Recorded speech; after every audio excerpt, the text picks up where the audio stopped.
Hey, Lee, you're on the air. Howard, Ungawa. Ngawa. Hey, I got my review of Big Stan. I got the DVD based on your say-so. But first, gotta say, Baba Booey is out of control with the misinformation. That fucking idiot thinks he knows everything. Harvey Keitel didn't clean up crime scenes, man. He got rid of dead bodies in 2 movies, Pulp Fiction and The Point of No Return. And No, but he was a cleanup man. Yeah. Well, it's different, though. He's not. Yeah, it wasn't the same as this movie. Yeah, no, that's a cleaner for the mob. Right. He's an idiot. And then last week he's saying that Gene Hackman was in the 7-Ups. Wasn't anywhere near that movie. Yeah, he wasn't. You're right. Yeah. I know. Who was he thinking of? Roy Scheider. Roy Scheider's in it. Gene Hackman was in The French Connection. And French Connection, too. But Yeah. it's the unofficial sequel to French Connection. It's by the same producer, and it's got a car chase. And Pulp Fiction, Harvey Keitel's name is the Wolf in Pulp Fiction. It's not the cleaner. No, but the title of the guy, he's called the cleaner in the mob. Right. No. When they bring him in, who cares? Go ahead, Lee. Yeah, okay. All right. I'm not saying that was his character's name. Okay. I picked up Big Stan, Howard. It was funny. Based on your say-so, I bought the DVD. Yeah, I liked it. I mean, listen, it isn't the greatest comedy of all time. It was just kind of dumb and funny. Right. It's no dirty work, but it had a really good cast. And, where else can you see Emmett Walsh screwing Sally Kirkland? Yeah. I got to agree with you on the James Bond, though, and I got to agree with Artie, too, because when I saw that in the theater, I hated it. But on the Blu-ray, having another look at it, it's not that bad. Yeah, on DVD, it's kind of fun watching in your house. Yeah. Now, are you looking forward to a new Superman movie? What's your feeling on that? Sure. Anytime there's Are a they new making Superman. one? No, but I just want to know, after the last one, if you want to see another one. Sure. Well, I mean, I love all that stuff. I'm looking forward to the Green Lantern. What's so funny about that?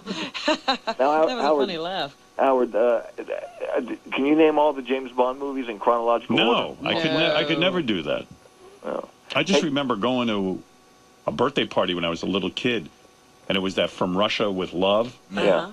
And I remember thinking I was watching a porno movie. Like, I remember the parents ushered us out. We were there to see a bear movie, a little kid's movie. Mm-hmm. And then the parents rushed us out when James Bond was going. It was like halfway through, and I was digging it, and it was sexy. And there were hot girls, and they made us leave.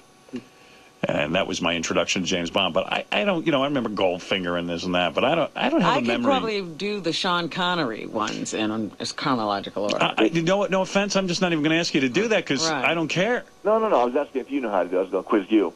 But let me ask you this. Can you give me your top 3 favorite Bill Murray movies? Well, okay. I guess if that's important to you, I'll give them to you. Go around the room. Well, first of all, I do like Meatballs. Good movie. That was a good one. I like Stripes. Good one. You going to consider Caddyshack? No, I don't like Bill Murray in Caddyshack. I know everybody loves that. Yeah. That for me, I'll be honest with you. The one I like was the Groundhog Day. Groundhog Day is great. Yeah.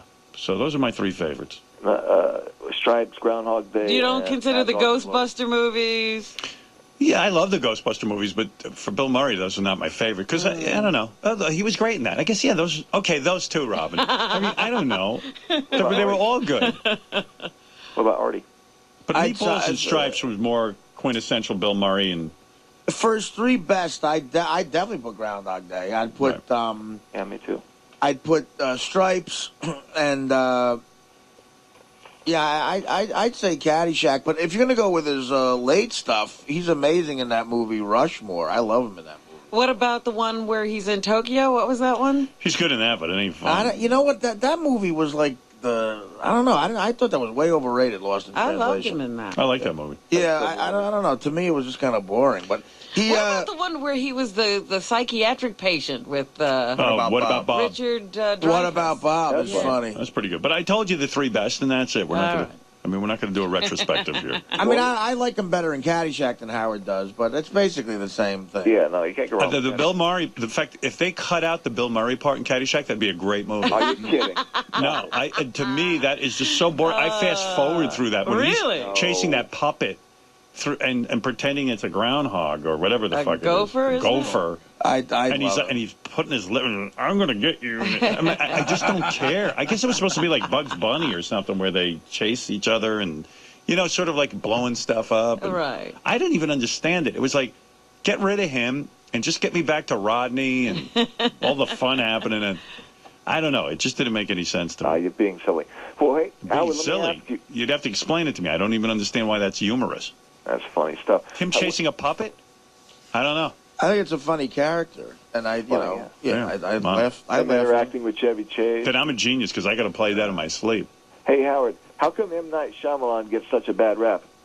Well, because his movies are inconsistent. He came out with great movies in the beginning, and then all of a sudden he started putting out shit, and now he might be back to putting out some good stuff, but when somebody does stuff that's great, and then they put out something crappy, you tend to criticize them more. Absolutely. But I don't know why people, even when he was doing great stuff, I don't know why people were so hard on him. Right. They really were. I couldn't understand it. The Sixth Sense was sort of like a mind-blowing kind of debut. That's when he became known to everybody. Mm-hmm. And then, you know, everybody compares the success of that film to everything else he does. And Unbreakable just wasn't that big a box office success. I know, and I loved Unbreakable. Yeah, it's a brilliant movie. Yeah.